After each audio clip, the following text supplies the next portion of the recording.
தமிழரின் பாரம்பரிய திருவிழாவை கொண்டாடுவோம். புத்தாடை பொங்கலோடு the Chennai Silks. Let the celebrations begin.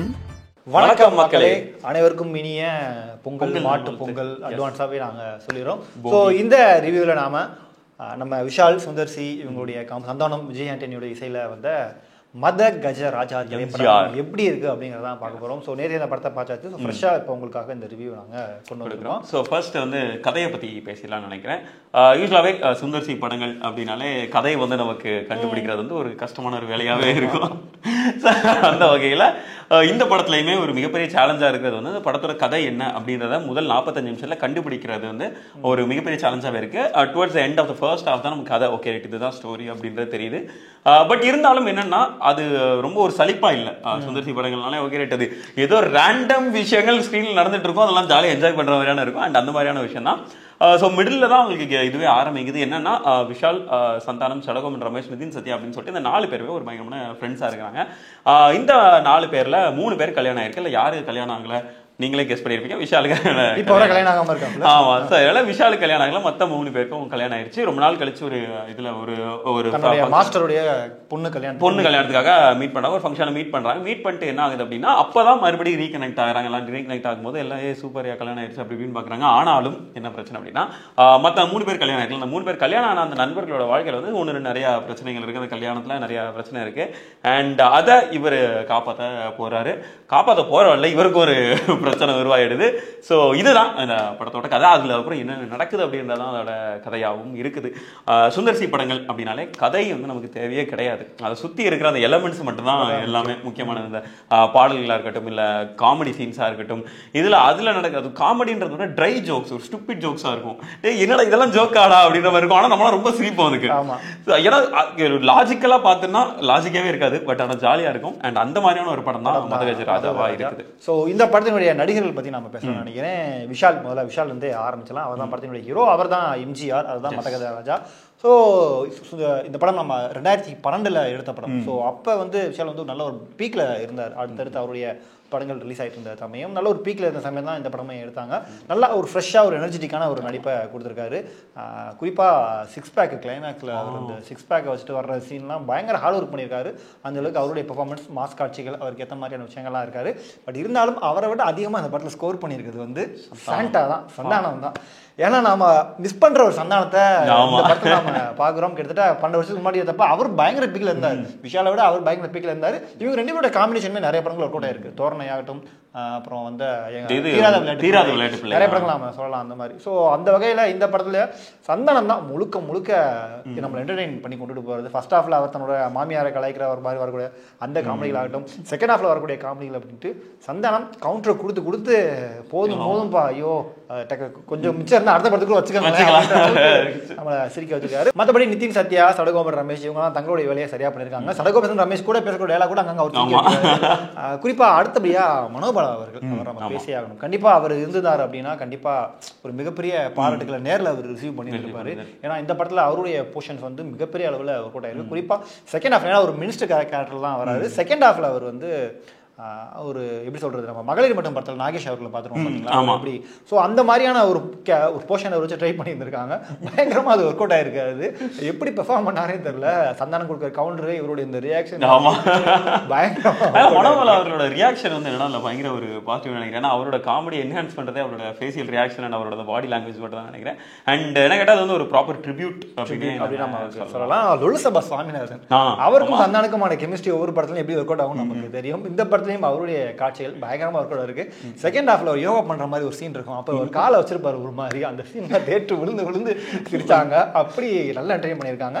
ஹீரோயின்ஸை பொறுத்தவரைக்கும் சுந்தர்சி வழக்கம் போல கமர்ஷியலுக்காக கவர்ச்சியை காட்டுறதுக்காகவே பயன்படுத்தியிருக்காரு அப்படின்னு சொல்லலாம். வரலட்சுமி மற்றும் அஞ்சலி, இல்ல அஞ்சலி படத்தோட ஆரம்பத்திலே வராங்க, டக்குன்னு காணாம போயிடுறாங்க. திடீர்னு இவர் வரலட்சுமி கூட டுவேட் பாடிட்டு இருக்காரு. அப்ப திடீர்னு அஞ்சலி வந்துட்டு போறாங்க. இப்ப எதுக்கு அஞ்சலி வந்தாங்க அப்படின்னு சரி ஓகே, சுந்தர்சி படம் நம்ம மூளையை கட்டி வச்சுதான் படம் பார்க்கணும் அப்படின்றதுனால என்ஜாய் பண்ணியாச்சு. வரலட்சுமி, அஞ்சலி படம் முழுக்க வராங்க. பட் பெரிய கேரக்டர் கிடையாது, முழுக்க கிளாமருக்காக தான் அவங்கள பயன்படுத்தியிருக்காங்க. ஸோ படத்தினுடைய வில்லன் சோனு சூட் தான். ஸோ அவர் இப்போ என்ன மாதிரியான ஹெல்ப்லாம் பண்ணிட்டு இருக்காரு நம்ம கோவிட் டைம்ல பார்த்தோம். பட் அதுக்கு முன்னாடியே 10 வருஷத்துக்கு முன்னாடி எடுத்த படங்கிறதுனால ஆள் கொஞ்சம் ஸ்லிம்மா இருக்காரு. ஒரு ப்ராப்பரான ஒரு வில்லன்னா, பெரிய கேரக்டர் கிடையாது. பட் இருந்தாலும் ஒரு பவர்ஃபுல்லான இது கொடுக்கணுன்றதுக்காண்டி அவருமே கிளைமேக்ஸ்ல தன்னோட 6 பேக்கை நான் கழிச்சு சண்டை போடுறேன் அப்படின்ற மாதிரி. அது என்னன்னு தெரியல, அவர் எந்த கிளைமேக்ஸ் வந்தாலும் சட்டையை கழட்டிட்டு 6 பேக்கோட நிக்கிறது. ஒஸ்தி படமா இருக்கட்டும் சரி, இந்த படமா இருக்கட்டும் சரி, இல்ல ஒருவேளை ஒஸ்தி படத்தோட இன்ஸ்பிரேஷன் இந்த படமா இருக்குமா அப்படின்றதும் தெரியல. சரியா? ஸோ இந்த மாதிரி படம் வந்து முழுக்க ஃபன்னாக இருக்குது. சுந்தர்சி பற்றி பேசலாம். ஆமாம். அண்ட் சுந்தர்சி பற்றி சொல்லும்போது என்ன அப்படின்னா, நீங்கள் சொன்னீங்க தெரியுமா, விஷால் அண்ட் சந்தானமோட காமெடி எவ்வளோ பயங்கரமாக இருக்கட்டும். ஆனால் சுந்தர்சி சந்தானம் காமெடி காம்போ தெரியுமா உங்களுக்கு? அந்த காம்போலாம் என்னன்னா, வந்த எல்லா படத்துலையுமே செம்ம இதாக இருக்கும். ஆம்பளை படமாக இருக்கட்டும், அரண்மனையாக இருக்கட்டும், தீயா வேலை செய்யணும் குமார் அப்படின்னு சொல்லிட்டு அந்த காம்போல வர்ற எல்லாமே செம ஹிட்டாக இருக்கும். அந்த மாதிரியான இதுவும் இந்த இதுலையும் ஒர்க் அவுட் ஆயிருக்கு, பயங்கரமாக ஒர்க் அவுட் ஆயிருக்கு. அண்ட் சுந்தர்சி வந்து இந்த 10 இயர்ஸ்க்கு முன்னாடி அந்த 2010s இருந்த அந்த சுந்தர்சியோட ஒரு ஐகானிக்கான படங்கள் அப்படின்னு பார்த்துட்டோம்னாலே அந்த காமெடி ட்ரை ஜோக்ஸ் அண்ட் லாஜிக்கே இல்லாமல் இருக்கிற விஷயத்த காமெடியாக காட்டணும். அது ரொம்ப இன்டென்ஷனலாக அந்த காமெடியை பண்ணுவார், லாஜிக்கலாக இல்லாத விஷயங்களை. அண்ட் அந்த விஷயத்தை இந்த டைம் ஒரு ஸ்கோர் பண்ணியிருக்காரு அப்படின்னு நம்ம சொல்லலாம். இன்னொன்று அந்த படத்தில் விஷாலுடைய என்ட்ரி பற்றி பேசலாம் நினைக்கிறேன். பொதுவாகவே சுந்தர்சி படத்தில் விஷாலுடைய என்ட்ரி எப்படி இருக்கும் நமக்கு தெரியும். ஆம்பளை படத்தில் எப்படி பறந்து வந்தாரோ அதே மாதிரி இதில் வந்து புல்லட் தனியாக போயிட்டு இருக்கு, புல்லட் மேலே தனியாக ஸ்டைலாக பக்கத்தில் பஸ் வருது, அப்படி ஹீரோனி என்ட்ரி கொடுக்குறாங்க, இவங்கிட்ட என்ட்ரி கொடுத்துட்டு இருக்காரு. என்னங்க ஓகே ரைட்டு, இதெல்லாம் ஆம்பளை படத்துக்கு முன்னாடி எடுத்தது, அதனால பைக்கு ஆம்பளை படத்தில் இல்லை. அண்ட் இதெல்லாம் நான் என்ன சொல்றேன், சுந்தர்சி வந்து இன்டென்ஷனலாக இந்த மாதிரியான விஷயங்கள்லாம் வைப்பார். மேபி அதான் ப்ரூவ் பண்ணுறதுக்காகவே அதனால அதனாலதான் அந்த சுந்தர்சி தான் நமக்கு ரொம்ப பிடிச்ச சுந்தர்சி. ஞாபகம் வருது, படத்துல வந்து ஒரு ரன்னிங் ரேஸ் சீன் இருக்கும், spoiler alert, running race scene இருக்கும். ஸோ அதுல வந்து சின்ன வயசுல இவங்க தோத்தவங்க வந்து திரும்பவும் வளர்ந்த பிறகு ரேஸ் வச்சுக்குவோம் அப்படின்னு கூப்பிடுவாங்க. அதுல வந்து தலைவர் விஷால் வந்து விட்டு கொடுத்துருவாரு. ஏன்னா அந்த குழந்தைங்களா இருக்கும். டக்குன்னு எனக்கு அழகிய தமிழ் ஞாபகம், அழகிய தமிழ் படத்துல பரவாயில்ல நான் நிறைய வாட்டி ஜெயிக்கிறேன், அவரோட ஜெயிச்சுட்டு மாதிரி இந்த குழந்தைங்களா இருக்கு, அவர் இந்த ஊர்ல இருக்க போறாரு, அவர் ஜெயிச்சுட்டு போட்டோமே அப்படின்னு அழகிய தமிழ் ஸ்பூஃப் பண்ண மாதிரி இருந்துச்சு. படத்தினுடைய கிளைமேக்ஸுமே வரலட்சுமியா யாரை கல்யாணம் பண்ணிக்க போறாரு அப்படின்னு வரும்போது மூணாவதா டக்குன்னு இன்னொருத்தவங்க என்ட்ரி கொடுப்பாங்க. பார்த்தா சதா ரைட்டு தீராத விளையாட்டு பிள்ளை படத்துடைய கிளைமேக்ஸ் இதே மாதிரி வருவாங்கன்னு நினைக்கிறேன். இந்த மாதிரி முழுக்க பயங்கர ஃபன் பண்ணியிருக்காரு சுந்தர்சி. விஜய் ஆண்டோனிய பேக்ரவுண்ட் ஸ்கோருமே நல்லா ஒர்க் அவுட் ஆயிருக்கு. பாடல்கள் மனம் முழுக்க அங்கங்க வந்துகிட்டே தான் இருக்கு. இப்போ பாடல்கள் வரும்போது டக்குன்னு எந்திரிச்சு நம்ம டீ குடிக்க போகலாம், நம்ம ரெஸ்ட் ரூம் போயிட்டு வரலாம், அந்த அளவுக்குலாம் பெருசா இது இல்லை. அந்த சிக்கு ஆமா அதுதான் நீங்க சொன்ன அந்த அஞ்சலி திடீர்னு வந்துட்டு போவாங்க, அந்த பாடல் கூட இருக்கு. மைடியர் லிவர் பாட்டு வந்து தேட்டரில் எல்லாருமே என்ஜாய் பண்ற மாதிரி பயங்கர. அதுவுமே என்னன்னா 3ல வர்ற வைரஸ் கலர் ஸ்பூஃப் பண்ண மாதிரி இருந்துச்சு, அதையும் சொல்லிருக்கேன் அவ்வளவுதான். அதுவும் பயங்கரமா ஒரு கோட்டா இருக்கு. படத்துல குறையே இல்லையா அப்படின்னு கேட்டீங்கன்னா, அவங்களுக்கு படத்துல ஆரம்பத்துல நாங்க சொன்ன மாதிரி கதை பெருசா நமக்கு தெரியல அப்படின்றதால போற போக்கு நம்ம என்ஜாய் பண்ணிக்கிட்டே, நமக்கு ஃப்ரீ டைம் இல்லாம அப்பப்ப நம்ம சிரிச்சுக்கிட்டே இருக்கிற மாதிரியான போர்ஷன்ஸ் வந்துட்டே இருக்கிறதுனால பெரிய அளவு இதுல. முக்கியமா ஒரு விஷயம் எல்லாருமே எதிர்பார்த்தது, 12 வருஷத்துக்கு முன்னாடி வந்த படம் ஃப்ரெஷ்ஷா இருக்குமா அப்படின்றது தான். கண்டிப்பாக ஃப்ரெஷ்ஷாக இருக்குது. உங்களுக்கு அவுடேட்டடான கண்டென்ட் வந்து படத்தில் எங்கேயுமே இல்லை. சந்தானம் சுந்தர்சியோட ரைட்டிங் அது எல்லாத்தையும் காப்பாற்றிருச்சு. ஸோ படம் பற்றி ஆமாம் எஸாதான். அண்டு கடைசியாக இன்னொன்று சொல்லணும் அப்படின்னா, இந்த படம் வந்து உங்களுக்கு பிடிக்கலன்னா தப்பு உங்கள் மேலே தான். ஏன்னா நீங்கள் சுந்தர்சி படம் அப்படின்றது எதிர்பார்த்து போகலான்றது தான் என்னோட கருத்தாக இருக்குது. ஸோ கண்டிப்பாக ஏன்னா ஒரு சுந்தர்சி விஷால் சந்தானம் இந்த ட்ரியோவோட ஒரு படம் அப்படின்ற ஒரு மென்டாலிட்டியோட போய் உட்காருங்க, செமையாக என்ஜாய் பண்ணுவாங்க. படத்தில் ஆர்யா ஒரு கேமியோ பண்ணியிருக்காரு, சதா ஒரு கேமியோ பண்ணியிருக்காங்க, சதா ஒரு பாட்டுக்காகவே வந்துட்டு போயிருக்காங்க. ஸோ படம் முடிஞ்ச பிறகு போஸ்ட் கிரெடிட் சீனில் அந்த பாட்டு வரும்.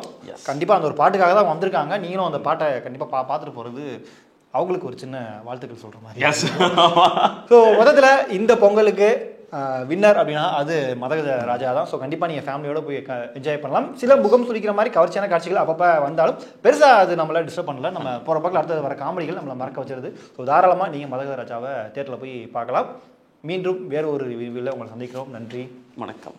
தமிழரின் பாரம்பரிய திருவிழாவை கொண்டாடுவோம் புத்தாடை பொங்கலோடு. The Chennai Silks. Let the celebrations begin.